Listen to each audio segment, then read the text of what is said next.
À tous, j'espère que vous allez bien, je vous laisse apprécier ce paysage magnifique. Vous voyez toute cette eau autour de moi qui coule partout dans cette montagne.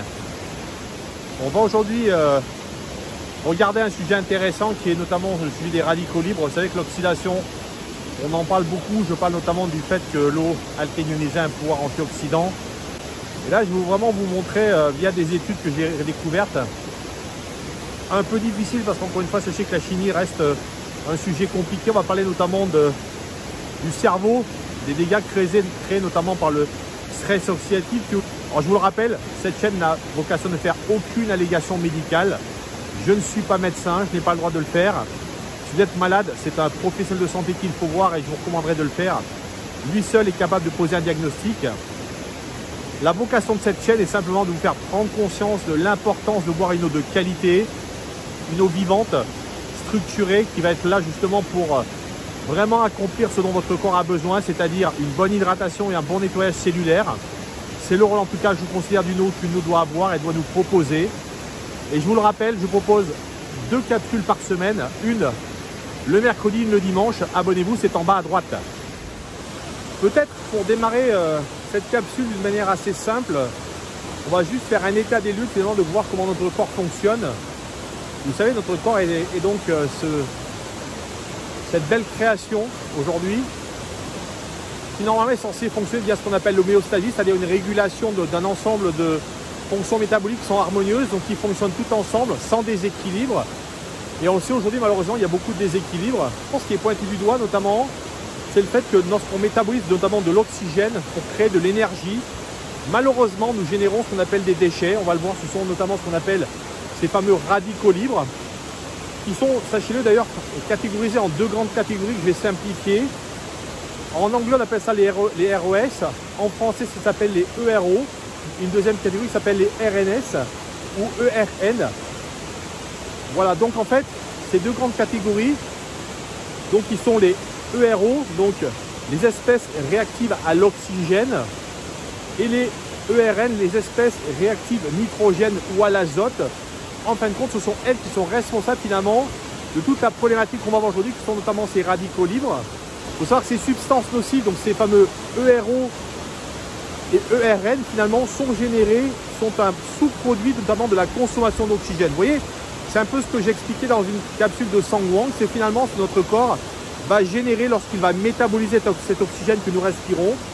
Et en fin de compte, il faut savoir que ce sont donc encore une fois, ce sont des molécules, ce sont des voleurs d'électrons, c'est-à-dire qu'ils vont déstabiliser d'autres cellules et donc d'une certaine manière mettre en péril l'homéostasie, c'est-à-dire mettre en péril le subtil équilibre de notre corps.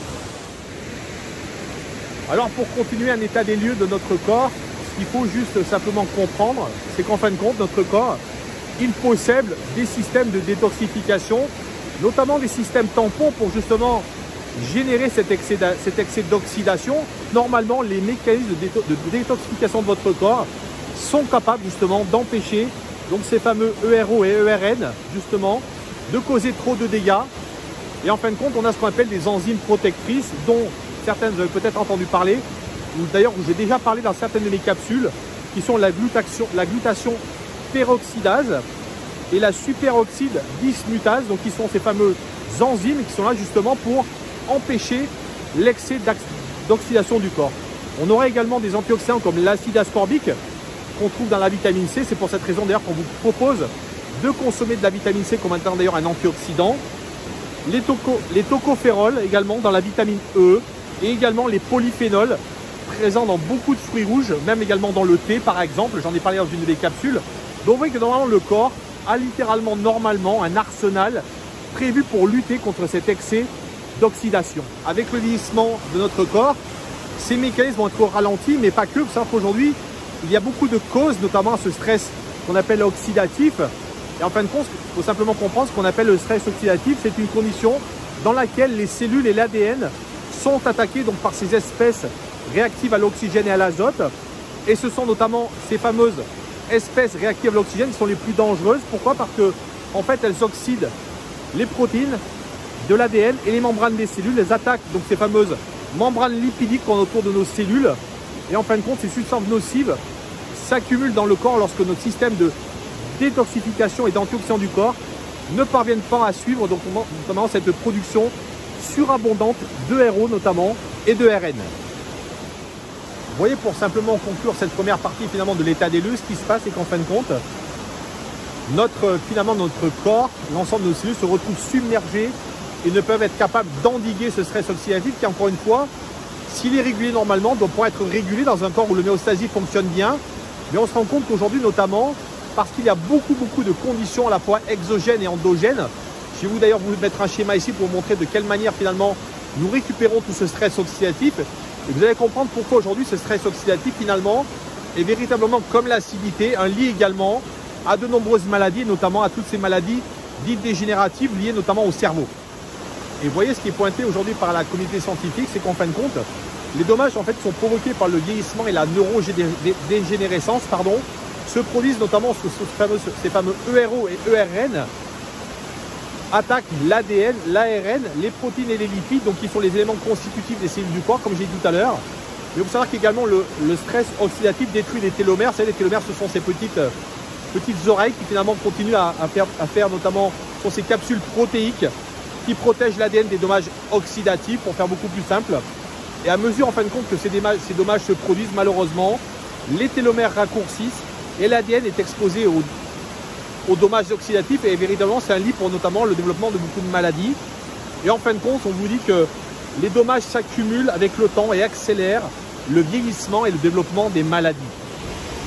Et le mécanisme ensuite qui s'enclenche, il est simple, c'est que notamment plus la concentration de ces oxydants se trouve dans notre cerveau, bien malheureusement les antioxydants traditionnels destinés à prévenir ces dommages ne peuvent vous en protéger. Pourquoi? Parce qu'on a dans le corps quelque chose qui est extrêmement bien fait. Vous voyez, entre notre corps et notre cerveau, il y a ce qu'on appelle une barrière hémato-encéphalique. Et il faut savoir que notamment, elle sépare le cerveau du système circulatoire. Donc c'est un système de mécanisme de protection de notre corps pour éviter que nos substances nocives présentes dans la circulation sanguine de pénétrer dans le cerveau. Malheureusement, cela empêche aussi les antioxydants de pénétrer dans le cerveau, de sorte qu'ils ne peuvent pas empêcher malheureusement les dommages oxydatifs qui s'y produisent. Alors, l'eau alcaline pourrait traverser cette fameuse barrière hémato-encéphalique. En fin de compte, on vous dit que la raison pour laquelle l'eau alcaline est étudiée, c'est parce que justement, elle peut traverser cette fameuse barrière hémato-encéphalique. Et on vous dit que notamment, c'est encore beaucoup plus prometteur que toute autre type d'eau parce que elle contient une forte concentration d'hydrogène moléculaire qui est un puissant piégeur de RO, donc ces fameuses espèces réactives à l'oxygène. Et étant donné que l'eau alcaline peut traverser cette fameuse barrière hémato-encéphalique, eh bien, on pense qu'elle constitue un moyen très intéressant d'apporter une véritable protection en antioxydants au cerveau. Donc vous voyez, ce que je ne savais pas, qui est révélé notamment dans cette étude, c'est que les suppléments d'antioxydants classiques qu'on achète, vous voyez, eh bien, en fin de compte, ne traversent pas cette barrière hémato-encéphalique. Et c'est pour cette raison, notamment, qu'ils ne protègent pas notre cerveau des dommages, notamment oxydatifs.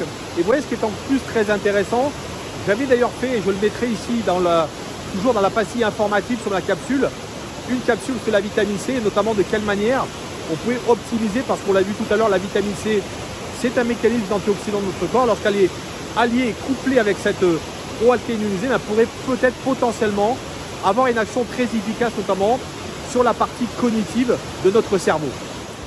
Et vous voyez, pour faire encore un lien très intéressant, je sais que beaucoup de gens aujourd'hui s'intéressent à ça, notamment on parle beaucoup du microbiote intestinal. Je vous renverrai également sur une note de mes calculs.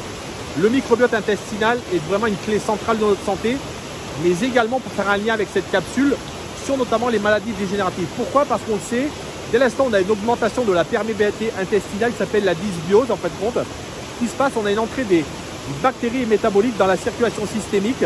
On a une neuroinflammation, d'accord, qui va être donc gérée par le nerf vague. Et donc on va avoir ensuite une neuroinflammation chronique favorisant le transport des protéines neurotoxiques vers le cerveau.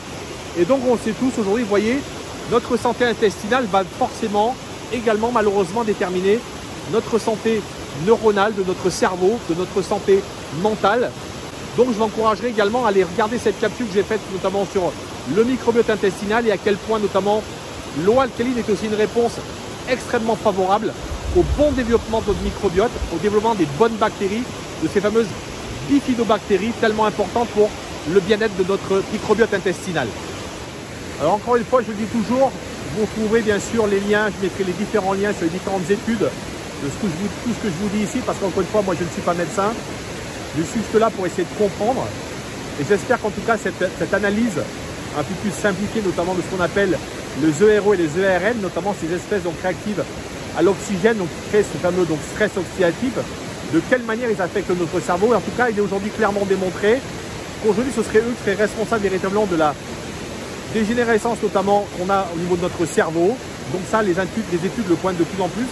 Et évidemment, l'eau alcalinisée reste potentiellement quelque chose qui peut être intéressant. Encore une fois, je ne peux absolument l'affirmer de manière définitive. Tout ça, bien sûr, doit être testé, doit être validé si vous le souhaitez par vos soins. Et je vous le rappelle, l'eau alcalinisée, elle a 3 propriétés. La première, c'est une eau alcaline, donc qui va être là comme un buvard pour tamponner l'excédité de votre corps et renforcer vos tampons alcalins. La deuxième, c'est une eau antioxydante qui va être là pour lutter contre la rouille cellulaire à la fois de votre peau, mais également de vos cellules et de ces fameuses espèces réactives oxygénées, vous voyez, qui sont véritablement des radicaux libres qui volent des électrons et qui abîment vos cellules. Et la dernière, c'est une eau hexagonale microstructurée qui va permettre d'hydrater vos cellules en profondeur et de véritablement permettre à votre corps de mieux se débarrasser de tous ces déchets qu'il produit après métabolisation. Voilà, j'espère que vous appréciez cette capsule. Je vous dis à très bientôt. Prenez soin de vous.